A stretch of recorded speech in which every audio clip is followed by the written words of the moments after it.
கல்லூரிகளில் ஆண்டுக்கு இருமுறை மாணவர் சேர்க்கை, நுழைவுத் தேர்வுகள் மூலம் விரும்பிய பாடப்பிரிவை தேர்ந்தெடுப்பது உள்ளிட்ட சீர்திருத்தங்களை மேற்கொள்ள பல்கலைக்கழக மானியக் குழு திட்டமிட்டிருக்கிறது. யுஜிசி அறிவித்துள்ள இந்த திருத்தங்கள் மாணவர்களின் கல்வியில் எவ்வகையான தாக்கங்களை ஏற்படுத்தும் என்பது குறித்து பொதுமக்கள் கூறும் கருத்துக்களை கேட்கலாம். இப்போ யூஜிசின்ற ஒரு கல்வி முறையை அறிமுகப்படுத்திருக்காங்க. அது எந்த வகையில சாத்தியம் தெரியல. இது எப்படி அப்படின்னா, இப்ப 11th படிச்சவங்களும் எந்த குரூப் எடுத்தாலும் அவங்க மேற்கல்வி பயிர்றப்ப எந்த குரூப் எடுத்துக்கலாம். இப்ப காமர்ஸ் படிச்சவங்க கூட சயின்ஸ் படிக்கலான்ற மாதிரி சொல்றாங்க. அது எப்படி அவங்களோட அறிவுத்திறனை வளர்க்க முடியுன்றது ஒரு பெரிய கொஸ்டின் மார்க்கா இருக்கு. யூஜிசி கல்விக் கொள்கையானது முற்றிலும் நார்மல் கல்வித்துறைக்கு முறைகேடானது. இதுல எந்த குரூப் நம்ம படிச்சாலும் நம்ம காலேஜ் போகும்போது நம்மளுக்கு தேவையான படிப்பை படிச்சுக்கலாம் அப்படின்றாங்க. இது மத்திய அரசு வெளியிட்டிருக்கிறது ரொம்ப முறைகேடானது. இதை இந்த கல்விக் கொள்கையை மாற்றி அமைக்கணும்னு என் தரப்புல நான் கேட்டுக்கொள்கிறேன். மத்திய அரசு கொண்டு வந்திருக்க, அதாவது ஒன்றிய அரசு கொண்டு வந்திருக்க இந்த கல்விக் கொள்கை, புதிய கல்விக் கொள்கை திட்டமானது ஒரு சில பேருக்கு யூஸ்ஃபுல்லாக இருந்தாலும் ஒரு சில பேருக்கு அது ஒரு மோசமான திட்டமாக தான் என்னோட கருத்துப்படி நான் சொல்கிறேன். காலங்காலமாக ஒருத்தர் டாக்டர் ஆகணும், இல்லை இன்ஜினியர் ஆகணும், அந்த துறையை தேர்ந்தெடுத்து அந்த துறைக்கான படிப்பை +2ல் படித்து அதுக்கப்புறம் வரவங்களுக்கு இது ரொம்ப ஒரு மோசமான ஒரு கல்விக் கொள்கை திட்டமாக தான் இருக்குது. ஸோ ஒரு சில நல்ல விஷயங்களும் இந்த கல்விக் கொள்கை திட்டத்தில் இருக்குது, ஒரு சில மோசமான விஷயங்களும் இருக்குது. ஸோ அதை பார்த்து கன்சிடர் பண்ணி அதுக்கப்புறம் ஒரு நல்ல ஒரு கல்விக் கொள்கை திட்டமாக இதை வெளியிட்டாங்கன்னா ரொம்ப யூஸ்ஃபுல்லாக இருக்கும்.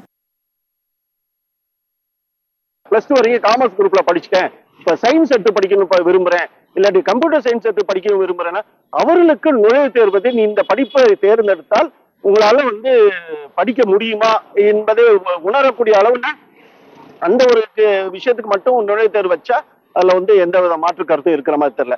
மற்றபடி பொதுவாக நுழைவுத் தேர்வு என்பது அறவே இருக்கக்கூடாதுதான் என்னுடைய கருத்தா இருக்கு. ஏன்னா அது உயர்கல்விக்கு ஒரு மிகப்பெரிய தடையா தான் இருக்கும். ஏன்னா மாணவர்கள் உயர்கல்வி எல்லாரும் உயர்கல்வி பெறணும்னு தான் ஆசைப்படுறாங்க. எல்லாருக்கும் ஒரு பட்டப்படிப்பாவது இருக்கணும், பட்டய படிப்பாவது இருக்கணும் ஆசைப்படுற நேரத்துல இந்த ஒரு விஷயம் பாத்தீங்கன்னா ஒரு சென்ட்ரலைஸ்டா இருக்கும் அப்படின்னு பாத்தீங்கன்னா ஒவ்வொரு பேட்டர்னும் ஒரு இடத்துல மாறுது. தமிழ்நாட்டுல இருக்கிற பேட்டர்ன் குஜராத்ல இருக்காது, குஜராத்ல இருக்காது, மத்திய பிரதேசல இருக்காது. எல்லா பேட்டர்ன் மாறும்போது அது காமன் என்ட்ரன்ஸ் எக்ஸாம் அப்படின்னு வைக்கும் போது பாத்தீங்கன்னா அது நிச்சயமாகவே மிகப்பெரிய தாக்கத்தை உருவாக்கி, எப்படி நீட்ல ஒரு மிகப்பெரிய தாக்கத்தை உருவாக்கி பலருக்கு வாய்ப்பு மறுக்கப்பட்டது அப்படின்னு சொல்லலாம். பலவிதமான அசம்பாவிதங்கள் நடந்ததெல்லாம் நம்ம பார்க்கிறோம். அதனால மீண்டும் அப்படி ஒரு காலகட்டங்கள்ல யூஜிசி மாணவர்களை தள்ளக்கூடாதுதான் என்னுடைய விருப்பமா இருக்கு. மத்திய அரசு பல்கலைக்கழகங்களில் மாணவர்கள் சேர்க்கை தொடர்பாக புதிய விதிமுறைகளை கொண்டு வந்திருக்கிறது.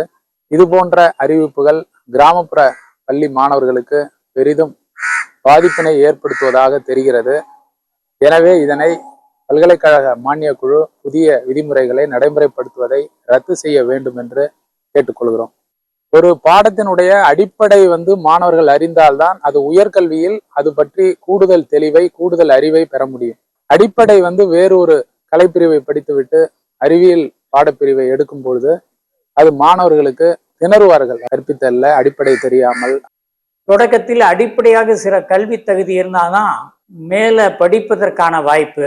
விடுபட்ட கல்வியில் இடையில் நின்ற மாணவர்கள் தொடர்ந்து படிப்பதற்கும் தங்கள் விருப்பமான பாடத்தை தேர்ந்தெடுத்து கொள்ளுகிற ஒரு வாய்ப்பும் இந்த திட்டத்தின் மூலம் நமக்கு கிடைத்திருக்கிறது என்பது ஒரு மகிழ்ச்சியான செய்தி தான்.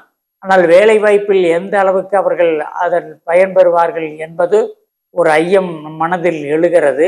அடிப்படையில் நாம ஒரு விஞ்ஞானம் படிக்காம விஞ்ஞானத்தை நம்ம எடுத்து படிக்க முடியாது. இல்லை தொழில்நுட்பம் சார்ந்த படிக்கணும்னா அதற்கான அடிப்படை தகுதிகள் என்று இருந்ததை மாற்றி இப்போ இந்த திட்டத்தை அமல்படுத்தி இருக்கிறார்கள். இது மத்திய அரசு கொண்டு வந்த புதிய கல்விக் கொள்கையினுடைய ஒரு பகுதி என்று நினைக்கலாம். முக்கியமான ஒரு போட்டுதலுக்குரிய விஷயம் என்னவென்றால், எந்த பாடப்பிரிவு படித்தவர்களும் தங்களுக்கு பிடித்தமான துறையை தேர்ந்தெடுக்கலாம்.